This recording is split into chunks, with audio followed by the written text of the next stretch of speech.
अगर आप ढंग से रिसर्च करोगे तो पैसा कमा लोगे, नहीं ढंग से रिसर्च करोगे और आप ऐसे ही बस आपने पैसे ऐसे फेंक दोगे, फालतू की कंपनीज में लगा दोगे, तो फिर तुम डूब जाओगे।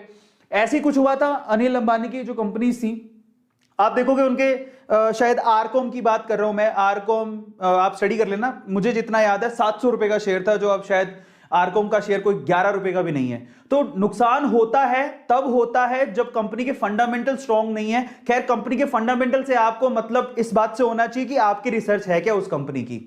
तो आज मैं आपको वो तरीके बताने वाला हूं। तो पहला शेयर बहुत स्पेशल होता है जब आप ना या तो शेयर खरीदने के बाद फायदा हो रहा है तो आगे बढ़ने की सोचते हो, या फिर पीछे हटने की, लेकिन वो बहुत स्पेशल फीलिंग होती है ना।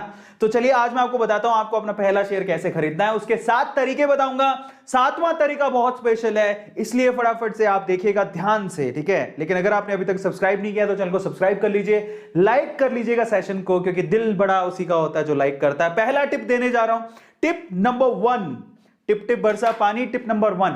तो टिप नंबर 1 पहले हल्के टिप से शुरू करूंगा, ठीक है, फिर धीरे धीरे करके मैं आपको टेक्निकल टिप्स भी बताऊंगा जो कि काफी इंपॉर्टेंट होते हैं। और जरूरी नहीं है कि इसके लिए आपको कॉमर्स का बैकग्राउंड होना चाहिए। अरे मैं इंजीनियर हूं भाई, अब मेरे जैसा एक इंजीनियर भी एक गेम सीख सकता है, तो तुम तो बहुत इंटेलिजेंट हो यार।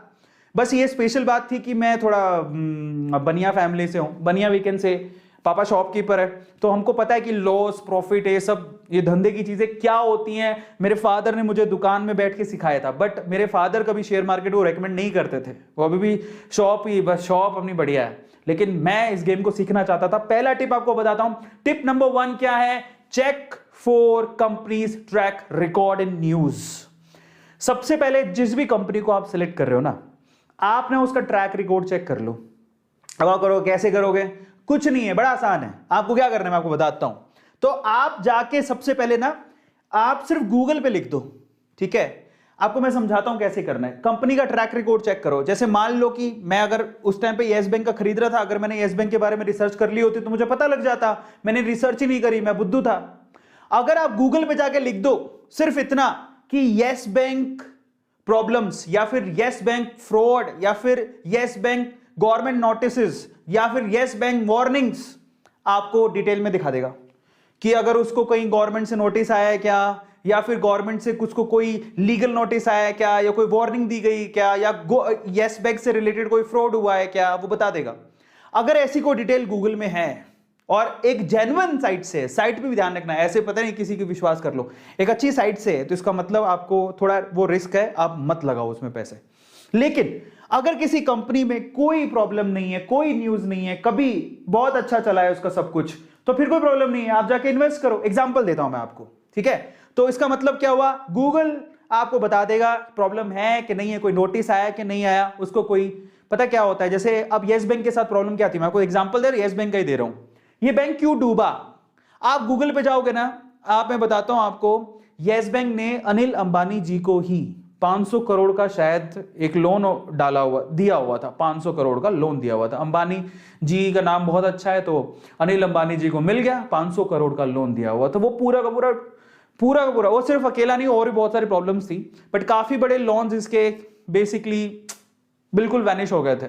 इस वजह से येस बैंक ऑलमोस्ट डूबा। अनिल अंबानी जी कहें कि इनडायरेक्ट बेसिस को लेके डूबे, तो खुद तो डूबे, इसको भी लेके डूबे, ठीक है। लेकिन फिर भी कह रहा हूं, मैं माफी चाहता हूं, मेरे हार्श वर्ड हैं, बट सिर्फ एनालिसिस बता रहा हूं, आप कोई भी ऑफेंड मत होइएगा, मैं माफी चाहता हूं, बट मैं सिर्फ रियलिटी थोड़ी बहुत जो मार्केट से रिलेटेड है वो बता रहा हूं। सो ओवरऑल ऐसा कुछ उनके साथ भी, येस बैंक के साथ भी हुआ था। मैं भी डूबा हूं, ऐसा नहीं है, मैं भी डूब गया था। तो वो 13 रुपए 25 पैसे पर आ गया, जो 400 रुपए का शेयर हुआ करता था।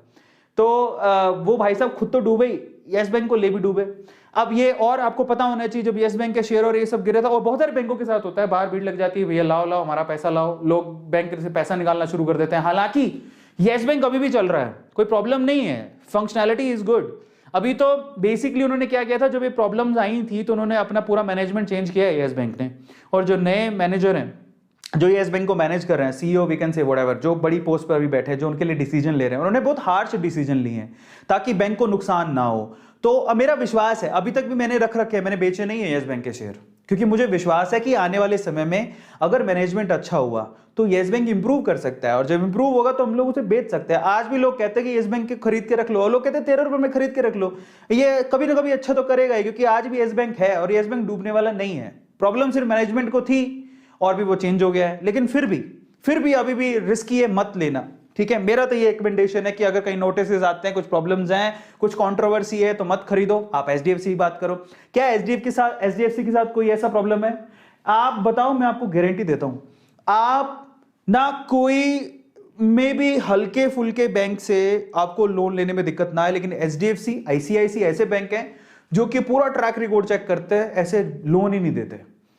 मतलब वो चाहते हैं कि हमारे पास है ना ये एनपीएस की प्रॉब्लम ना हो, मतलब ऐसा नॉन प्रॉफिटेबल जो ये जो फंड्स होते हैं ना, जो क्या बोलते हैं इसको, एनपीएस ही बोलते हैं शायद, तो ऐसी प्रॉब्लम वो बैंक चाहते ही नहीं है। एचडीएफसी, आईसीआईसी, इनका मैनेजमेंट इतना स्ट्रांग है कि भैया हमें प्रॉब्लम्स नहीं चाहिए कि हमने लोन दिया, पैसा ही नहीं आ रहा, फिर फायदा क्या है, नाम कमा रहे हैं, हमारा पैसा डूब गया। तो एचडीएफसी, आईसीआईसी बहुत ट्रैक रिकॉर्ड चेक करते हैं, तो उनका ये प्रॉब्लम बहुत कम है, ठीक है। तो ये दो मैंने एग्जांपल दिए, तो which is good, yes bank और एचडीएफसी। इसीलिए तो आप देखो ना, यस बैंक का 13 रुपए चल रहा है, जबकि एचडीएफसी का 1504 रुपया चल रहा है। नंबर 1 बैंक है एचडीएफसी, नंबर 1। आप जाएंगे, HDFC is the number 1 bank, मेरा खुद का अकाउंट उसमें है, ठीक है। अब चलते हैं दूसरा पॉइंट, टिप नंबर 2। दूसरा टिप क्या हो सकता है? दूसरा टिप जो आपको गौर करना है वो ये, companies, competitors and there qualities. अब देखो, मेरी बात ध्यान से सुनना। कई बार क्या होता है, कई कंपनियों की मोनोपोली होती है, लेकिन कई कंपनियों की मोनोपोली नहीं होती। जिनकी मोनोपोली है वो तो बहुत अच्छी कंपनी है कि भैया हमारी तो मोनोपोली है, हमें तो कोई टक्कर देने वाली कंपनी नहीं है, तो भैया और उसके प्रोडक्ट की भी डिमांड है, तो भैया वो तो बहुत, भैया ऐसा उसका शेयर खरीद लो, वो तो बूम पे जाने वाला है, आने वाले समय में बूम पे ही जाएगा। एग्जांपल देता हूं, पीडीलाइट। आप पीडीलाइट का नाम बहुत सारे लोगों ने नहीं सुना होगा। आपने फेविकोल तो सुना है, फेविकोल, फेविक्विक, वो मुन्नी बदनाम हुई, वो जो गाना है, मैं झंडू माम था उसमें, नहीं फेविकोल एक गाना था ना शायद, फेविकोल से पीडीलाइट है इंडस्ट्रीज, वो फेविकोल, फेविक्विक, फेविस्टिक, और जो आप मिस्टर फिक्सिट डालते हो, ये सब जितने भी हैं, ये सारी की सारी जो प्रोडक्ट है वो पीडीलाइट की हैं, और पीडीलाइट की मोनोपोली है। आने वाले भविष्य में भी इतने सारे प्रोडक्ट और इस क्वालिटी के प्रोडक्ट आपको मिलेंगे नहीं, तो पीडीलाइट की मोनोपोली है, तो ऐसी कंपनी में पैसा डालो। लेकिन मान लो कोई एक ऐसी इंडस्ट्री जहां पर मोनोपोली नहीं है, तो इन दैट केस आप बेस्ट को ढूंढो, उनमें से नाम किसका ज्यादा बढ़िया है, उस पर इन्वेस्ट करो। तो जब कंपटीशन हो तो आप बेस्ट को ढूंढो और बेस्ट में जाके इन्वेस्ट करो। जब कंपटीशन, एग्जांपल देता हूं, देखो आपने नारियल तेल देखा हो, नारियल तेल ना, आपको बताऊं, नारियल तेल पैराशूट भी आता है, ठीक है, और नारियल तेल डाबर का अनमोल भी आता है, लेकिन आज भी डाबर का अनमोल स्ट्रगल कर रहा है, मार्केट कैप्चर नहीं कर पाया है। आप जब भी नारियल तेल खरीदने जाते हो पैराशूट मांगते हो, आप बोलते हो पैराशूट दे दो, आप नारियल तेल नहीं बोलते, बोलते पैराशूट दे दो, क्योंकि इसने होल एंड सोल नाम बना लिया है मार्केट में। हालांकि 2 प्रोडक्ट है, डाबर भी बेचता है और मारिको भी बेचता है, लेकिन आज भी मारिको का जो पैराशूट वाला है वो एक, ये नारियल तेल और पैराशूट एक दूसरे के सिनोनिम है।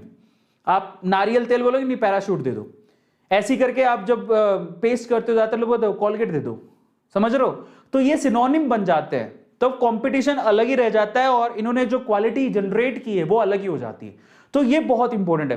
तो मैं किसके पास जाऊंगा? देखो, जब कंपटीशन में ये सुपीरियर है तो मैं इसको खरीदूंगा। मारिको का 533 रुपए का शेयर है और ये 594। हालांकि डाबर कंपनी खराब नहीं है, इनके प्रोडक्ट और भी आते हैं, मैं सिर्फ एक प्रोडक्ट के हिसाब से कंपैरिजन कर रहा हूं, लेकिन बोथ आर गुड। अगर आप ध्यान से देखोगे तो आप ध्यान से देखो, डाबर इज ऑल्सो गुड, इसके बहुत सारे प्रोडक्ट आते हैं, पर अगर मैं सिर्फ एक प्रोडक्ट को हिसाब में लेके अगर कंपटीशन को देख रहा हूं तो मैं इसको सेलेक्ट करूंगा। समझ में आ रहा है? हालांकि डाबर के प्रोडक्ट बहुत आते हैं, मारिको के प्रोडक्ट बहुत आते हैं, मैं सिर्फ एग्जांपल के लिए बता रहा हूं।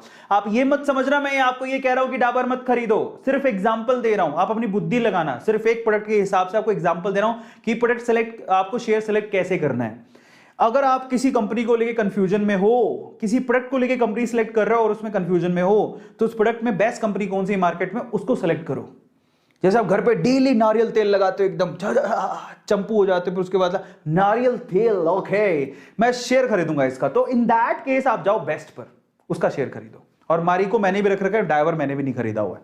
चलो, पर मैं कह रहा हूं फिर से अपनी रिसर्च कर लेना। टिप नंबर 3 पर चलते हैं। तीसरा टिप क्या होता है? तीसरा टिप है कंपनी विद लो डेट, उधार, किसी से मार्केट से उधार ले रखी है। आप खुद सोचो यार, अगर किसी कंपनी पे, अच्छा एक कंपनी है बहुत पैसा कमा रही, बहुत पैसा, लेकिन उस उधार भी बहुत है, ऐसी कंपनी में इन्वेस्ट करोगे? कल को वो डूबी तो उधार आपको भी देनी पड़ेगी। और एक कंपनी ऐसी है जहां पर जिसपे डेट बहुत कम है, समझ में आ रहा है?